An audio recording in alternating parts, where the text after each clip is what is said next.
ఏమే నీ వయసు ఎంతో చెప్పమంటే దాస్తావు ఎందుకే? అబ్బాబాబాబా దాచి పెట్టడం లేదు. నాకు 18వ ఏడని ఎన్నిసార్లు చెప్పాలి నీకు?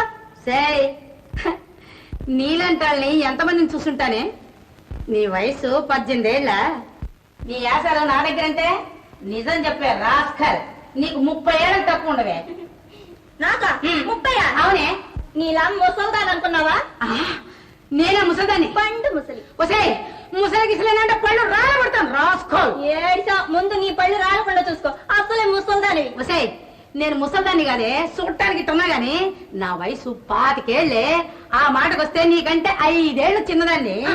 ఇంకా 10 ఏళ్ళు తగ్గించి చిన్న బొప్పివిక. సిగ్గు లేకపోతే సరే, చూసేవాళ్ళు నమ్మొద్దు. అవునే, చూసేవాళ్ళంతా నీకు 18 ఏళ్ళంటే నమ్ముతారంటే డొక్కు. నీకు 25 ఏళ్ళంటే నమ్ముతారు ముసలి తొక్కు. ఒసేయ్ నా సంగతి నీకు తెలీదు. ఒసేయ్ నా సంగతి నీకు తెలీదు. అవునే, నీ వారకు చూస్తుండేనే తెలుస్తా ఉందే. నీ వెనక మాలా చాలా మంది ఉండుంటారు. నరసమ్మ, అమ్మాయి గారు మీరా ఇక్కడికి ఎందుకు వచ్చారమ్మా? నిన్ను చూసిపోదామని. పోండి అమ్మాయి గారు.